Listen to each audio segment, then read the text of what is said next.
کو تبدیل مت کرو. تو ہر چیز میں ایسا ہی ہو رہا ہے کہ پردے کے معاملے میں آپ دیکھ لو, اور دوسری شادی میں بھی یہی ہو رہا ہے. بات آ گئی ہے تو جلدی سے تھوڑی سی نکلتا ہوں. بھائی 4 شادیوں کی اللہ نے مرد کو اجازت دی ہے کہ اگر وہ عدل کر سکتا ہے تو کرے. ایکچولی وہ اصل میں وہ تو اس دور میں جنگوں میں مرد اتنے شہید ہو جاتے تھے. ایکچولی اس دور میں آدمی میں بھائی اللہ کا اجازت ہے تو اس کا مطلب اجازت ہے. کسی کا باپ بھی اس اجازت کو ختم نہیں کر سکتا. جاؤ ایسی کی تیسی ہے تو ہے, اس میں کون سی شرمندگی کی بات ہے بھائی؟ اللہ نے اجازت دی ہے, دیٹس آل. عدل کرنا نہ کرنا اس کی ذمہ داری ہے نا, جو کر رہا ہے. نہیں کرے گا تو اللہ پکڑے گا اس کو. ہر چیز میں اسلام نے حکم دیا جلدی شادی کرو بالغ ہوتے ہی. ایکچولی اس دور میں اتنے مسائل ہیں, ایکچولی بچہ نہ سمجھ شادی کوئی بڑیوں کا یہ باتیں ہو رہی ہوتی ہیں. ابھی میرا وہ کلپ آیا ہے, لوگوں نے اس کو بھی ایک مزاحیہ اس میں لے گئے کہ اللہ کرے مفتی صاحب, مفتی طارق مسعود صاحب وزیر اعظم بن جائیں. میں نے کہا نا میں وزیر اعظم بنا تو میں ڈنڈے سے مار مار کے شادی کراؤں گا. نیچے لوگوں نے کہا اللہ کرے جلدی سے میرے وزیر اعظم بننے کا انتظار مت کرو. ویسے ہی سمجھ رہے ہو کہ نہیں سمجھ؟ تو نہیں کرتے کوئی بات نہیں ہے, لیکن مانو تو نا.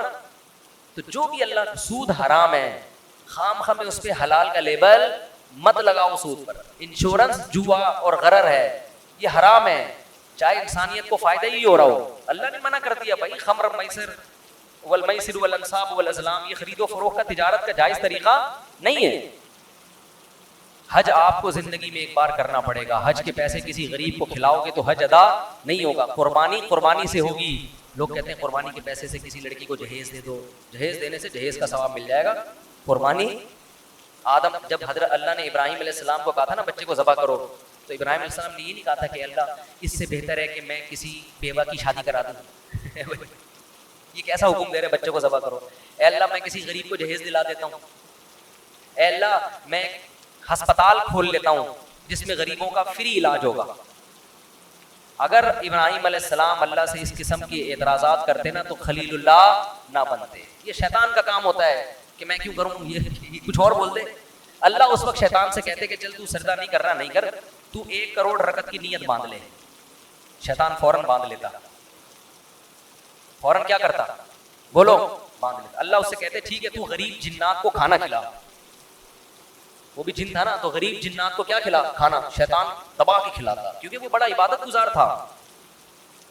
اس نے کہا سب کچھ کرنے کے لیے تیار ہوں, لیکن یہ حکم میری کھوپڑی میں آتا نہیں ہے. یہ جمعہ 8 دن آدم میرے سامنے پیدا ہوا ہے, میں پرانا عبادت گزار, کب سے عبادت کر رہا ہوں, میں اس کو سجدہ کروں؟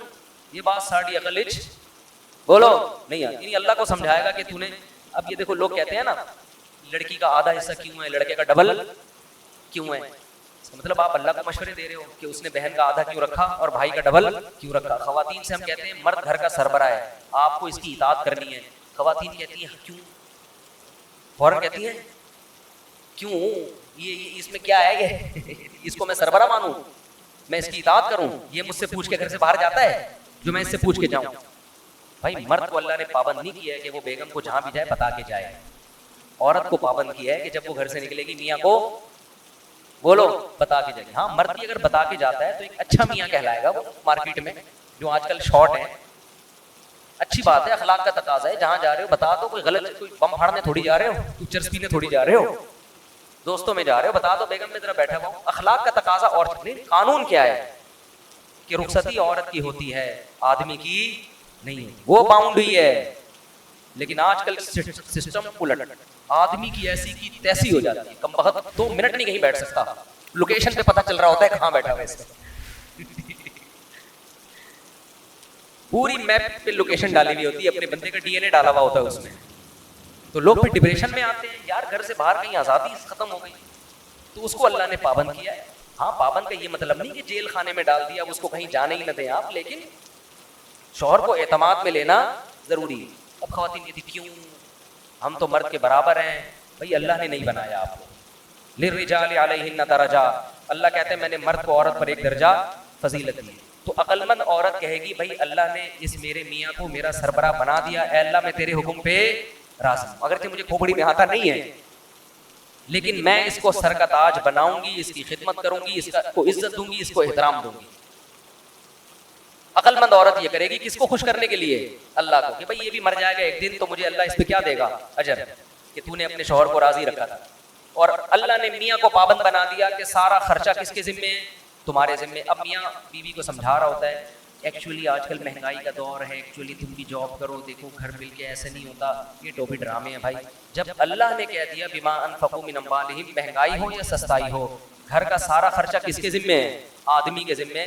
تو اب اللہ کو مشورے دینے کی ضرورت, بولو نا یار, نہیں. تو ہم سب ہیں شیطان ہی, جس طرح سے اسٹائل ہے نا ہمارا, بدنام شیطان کو کیا ہوا ہے, کام سارے ہمارے بھی وہی ہیں. تو شیطان نے کہا تھا نہیں میری کھوپڑی میں نہیں آ رہا. آدم کو اللہ نے کہا میں نے منع کیا تھا مت کھانا. آدم علیہ السلام نے یہ نہیں کہا ایکچولی اللہ مجھے اصل میں کنفیوژن ہو رہی تھی تھوڑی, یہ والا یا وہ والا. تو اصل میں وہ نا نا نا نا, جیسے ہی اللہ نے کہا میں نے منع کیا تھا, آدم نے کہا ربنا ظلمنا انفسنا. دونوں مل کے دعا مانگنے لگے میاں بیوی, اے ہمارے رب ہم نے اپنی جان پہ ظلم کیا, کوئی عذر نہیں, غلطی ہو گئی. وَإِن لَّمْ تَغْفِرْ لَنَا, اب بھکاری بن کے مانگ رہے ہیں اللہ تیرے رحم و کرم پہ ہیں ہم, تو چاہے تو شیطان کی طرح ہمیں بھی دھتکار سکتا ہے ہمیشہ کے لیے, لیکن ہم تباہ ہو جائیں گے. ہم کیا ہو جائیں گے؟ برباد. ہم پہ ترس کھا اور ہمارے اس جرم کو معاف کر دے. اللہ کو یہ کلمات اتنے پسند آئے, قرآن کہتا ہے ثم اجتباہ ربہ فتاب علیہ وہدی. 3 احسان کی اللہ نے آدم پر. ایک اجتباہ, آدم کو کی دوبارہ ویسے ہی سلیکشن ہو گئی جیسے پہلے, جیسے کسی عہدے سے برطرف کر دیا جاتا ہے نا, ایسا جو صاحب کو نکال دیا فوراً وہ عہدہ کیا ہو گیا؟ بحال. تو اللہ کی نظر میں آدم کا جو مقام تھا نا اس غلطی سے پہلے, اللہ کہتے ہیں اجتباہ, وہ مقام میں نے آدم کو دوبارہ دے دیا. ثم اجتباہ ربہ فتاب علیہ. نمبر 2, گناہ بھی معاف کر دیا. صرف دنیاوی لحاظ سے جو عہدہ ملا تھا وہ واپس نہیں ملا, بلکہ جو غلطی تھی وہ بھی معاف. اور پھر ایک اور احسان یہ کیا, وَهَدَا, آئندہ کے لیے ان کو یہ توفیق دی کہ سیدھے راستے پہ چلیں اور ایسی غلطی نہ کریں. یہ تگڑی توبہ کی علامت ہوتی ہے کہ دوبارہ گناہ سے انسان کی حفاظت. ایسا بنا دیا کہ اب غلطی پروف ہو گئے. کیا ہو گئے؟ اب نہیں ہوگی یہ غلطی, اب میں حفاظت کروں گا آپ کی توبہ مجھے اتنی پسند آئی ہے, اب آپ سے یہ غلطی میں نہیں ہونے دوں. شیطان وسوسے ڈالے گا, اب میں شیطان کی راہ میں رکاوٹ بنوں گا. بعض دفعہ ایسی خاندانی توبہ انسان کرتا ہے کہ اللہ پھر اس کو توفیق دیتے ہیں کہ وہ غلطی سے بچے, لیکن پھر بھی غلطی ہوتے پھر بھی توبہ کرو. تو اس سے ہمیں پتہ چلتا ہے کہ بھائی ہم خطا کے پتلے ہیں, ہم سے ہو جائے گی تو ہم شیطان والے راستے پہ نہیں چلیں گے, توبہ کریں گے اللہ سے. جب اللہ نے آدم علیہ السلام کو یہ فرمایا تو اللہ نے فرمایا توبہ تو قبول ہے, لیکن اب آپ کو زمین پہ رہنا ہے. یہ تو ایک میں نے ریہرسل کروائی تھی, ٹھیک ہے نا, جنت دکھائی آپ کو کہ آپ کو اس کے لیے بنایا ہے, اور توبہ کی آپ نے, تو اب آپ اصل میں تو آپ کو دنیا کے لیے پیدا کیا ہے میں نے. اب آپ دنیا میں جاؤ گے اور آپ کی اولاد پیدا ہوگی, جو جنت میں مزے تھے وہ اب آپ کو نہیں ملیں گے. اور آپ جا کے یہ اعلان کر دیں اپنی آنے والی نسلوں میں کہ جو دوبارہ اس جنت میں جانا چاہتا ہے وہ اپنے آپ کو غلطیوں اور گناہوں سے بچا کے, اب یہ فری میں نہیں ملے گی, یہ محنت پہ ملے گی. ابھی تو میں نے آپ کو فری میں دے دی تھی, ٹھیک ہے نا, اب یہ جنت دوبارہ فری میں نہیں ملے گی. جزاء بما كانوا يعملون, جو عمل کرے گا اس کو ملے گی, اور جو عمل نہیں کرے گا وہ اس جنت سے محروم. پھر اللہ نے اس واقعہ سنانے کے بعد فرمایا یا بنی آدم لا یفتننکم الشیطان کما اخرج ابویکم من الجنہ. اے بنی آدم, اے انسانوں, دیکھو شیطان تمہیں اسی طرح ورغلا کے جنت سے محروم نہ کر دے جیسے اس نے تمہارے باپ آدم اور حوا کو نکلوایا جنت سے. سمجھ میں آ رہی ہے بات کہ نہیں ہے؟ اللہ ہمیں تنبیہ کر رہے ہیں کہ آدم کو تو جنت میں جاتا ہی پیچھے پڑ گیا تھا, تو تم بھی جب بالغ ہوتے ہو نا اور احکام کے مکلف ہوتے ہو, اسی وقت شیطان تمہارے پیچھے پڑ جاتا ہے. اور اللہ نے فرمایا انہ یراکم ہوا وقبیلہ من حیث لا ترونہم, شیطان اور اس کے شتونگڑے یہ تمہیں اس طرح سے دیکھ رہے ہیں کہ تم اس شیطان کو دیکھ نہیں سکتے, یہ تمہیں نظر نہیں آتا. اس میں اللہ نے جواب بھی دے دیا کہ ہو سکتا ہے یونیورسٹی کے کسی پروفیسر کو اعتراض ہو کہ وہ شیطان ہے کہاں, ہمیں تو نظر آ نہیں رہا. تو اللہ نے فرمایا کہ وہ تمہیں نظر نہیں آئے گا لیکن شیطان کو تم نظر آ رہے ہو. یہ ایک حقیقت ہے. ہر چیز سائنس ٹریس نہیں کر سکتی. شیطان مادی چیز نہیں ہے, اور سائنس کا جو ٹاپک ہے نا وہ مادی چیزوں پہ ہے. بہت سی اور اللہ نے ایسی مخلوق پیدا کی ہے جو ہمیں نظر نہیں آتی, وہ ہماری لیبارٹریوں میں ٹریس ہی نہیں ہو سکتی ہے. تو اللہ نے فرمایا انہو یراکم ہوا وقبیلہ, شیطان اور اس کے قبیلہ تمہیں جس طرح سے دیکھ رہا ہے تم اس کو بولو نہیں دیکھ. اور اللہ نے آگے بس آیت پڑھ کے اپنے بیان ختم کرتا ہوں. فرمایا انا جعلنا الشیاطین اولیاء للذین لا یؤمنون, ہم نے شیطان کو ان لوگوں کا دوست بنایا ہے جن کا آخرت پر ایمان کمزور ہوتا ہے. اگر جنت پر آخرت پر ایمان مضبوط ہو, اس کا استحضار ہو, تو شیطان کا وار پھر آسان نہیں ہوتا. تو اس سے پتہ چلتا ہے کہ شیطان کے شر سے بچنے کے لیے یہ ضروری ہے کہ موت کا, قبر کا, آخرت کا استحضار کیا جائے, بار بار سوچا جائے کہ ایک دن آئے گا, ہمیں اللہ کے سامنے حساب دینا ہے. اور اسی سورہ اعراف میں اللہ نے فرمایا کہ جو لوگ آخرت کو بھول کے بیٹھے ہوئے ہیں نا, الیوم ننساہم کما نسوا لقاء یومہم ھذا, آج کے دن ہم ان کو ایسے ہی بھول جائیں گے جیسے یہ دنیا میں حساب کتاب کے دن کو بھول گئے تھے. پھینک دیں گے ہم ان کو آگ میں اور بھول جائیں گے ہم, کیونکہ انہوں نے دنیا میں حساب کتاب کو یہ بھول گئے تھے. تو اس سے پتہ چلتا ہے بھائی کہ ہمیں حساب و کتاب کے دن کو بار بار یاد رکھنا.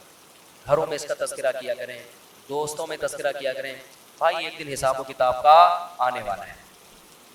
پیغمبروں کو اللہ تعالیٰ کے کٹہرے میں کھڑا کرے گا, ہم اور آپ کس کھیت کی مولی ہیں. بار بار جب اس کا استحضار ہوگا نا بھائی حساب کتاب, یہ آپ کو موٹیویٹ بھی کرے گا اور غموں سے نجات بھی دے گا. کسی نے آپ پہ ظلم کیا, پیسے لے کے بھاگ گیا, اب وہ میرے انگوٹھے جو وہ سبزی والے کے جو انگوٹھے میں لے کے بیٹھا ہوا تھا, مجھے تسلی کس سے ہوئی؟ بھائی ایک دن حساب و کتاب کا آنے والا, مل جائیں گے آخرت میں وہ سبزی والا, بولو ملے گا. بولو کہ بیٹا کہاں ہے پیسے نکالا. اب پیسے تو نہیں ہوں گے, اپنی نمازیں دے دے مجھے, ٹھیک ہے نا, میرے گناہ اپنے اوپر لاد لے. تو یہ حساب و کتاب, کوئی بھی کسی پہ ظلم کر رہا ہے, اللہ کہتے ہیں لا تحسبن اللہ غافلا عما یعمل الظالمون, ظالمین جو کچھ کر رہے ہیں اللہ کو اس سے غافل مت سمجھو. انما یؤخرهم لیوم تشخص فیہ الابصار, اللہ ایسے دن کے لیے مہلت دے رہا ہے جس میں آنکھیں کھلی کی کھلی رہ جائیں. حکومت بھی ظلم کرتی ہے, کیوں؟ حکومت کہتی ہے ہم سے کون پوچھے گا, ہم پہ ہمارے خلاف کون کیس کرے گا. ابھی دیکھو نا وہ جو دھرنے میں مارم پیٹی ہو رہی ہے, ٹھیک ہے دونوں طرف سے غلطی ہو رہی ہے, لیکن اس غلطی کا ذمہ دار کون ہے؟ حکومت. کیا آپ نے ایک ایگریمنٹ کیا, معاہدہ کیا, اور آپ اس معاہدے سے پیچھے ہٹ گئے. تو جو البادی ہے نا, جو پہل کرنے والا ہوتا ہے نا, اصل ذمہ دار کون ہوتا ہے؟ وہ ہوتا ہے. تو آپ نے ایگریمنٹ کیا کیوں تھا اس وقت؟ آپ سوچ کے ایگریمنٹ کرتے ہیں نا, لیکن گورنمنٹ جو ایگریمنٹ کرتی ہے اس کو توڑتی ہے, کیونکہ جب سب لوگ حکومتی سطح پہ حکومت کے ساتھ ہوتے ہیں تو حکومت کو پتہ ہے کہ میرے خلاف کیس کرنے والا کوئی بھی نہیں ہے, جو عدالت کیس کی سماعت کرے گی وہ ہم نے اپنے بٹھائے ہوئے. تو ایگریمنٹ توڑنا طاقتور کے لیے بہت آسان. تو اللہ قرآن میں کیا فرماتے ہیں کہ لا تحسبن اللہ غافلا, فرعون نے کیا کچھ نہیں کیا تھا. تو اللہ فرماتے ہیں دنیا میں کہیں بھی کسی پہ ظلم ہو رہا ہے تو اللہ کو غافل مت سمجھ. پھر اللہ تو حساب لیتا کیوں نہیں ہے؟ اللہ فرماتے ہیں یوم تشخص یؤخرهم, ہم نے ایک ٹائم متعین کیا ہوا ہے. حلیم ہے اللہ, بردبار ہے, جلد باز نہیں ہے. فوراً اگر ہو تو پھر تو سارے انسان کے بچے بن جائیں. کیا خیال ہے بھائی؟ پھر آزمائش تھوڑی ہو, ادھر کوئی زنا کرے ادھر چھت گر جائے اس کے اوپر, فوراً لوگ زنا چھوڑ دیں, یار ادھر جرم کرو فوراً سزا ملتی ہے. نا نا نا, قرآن کہتا ہے سزا کے لیے ایک دن ہم نے متعین کیا ہوا ہے. اللہ تعالیٰ سے دعا ہے اللہ سمجھنے کی اور عمل کرنے کی توفیق عطا فرمائے. وما علینا الا البلاغ.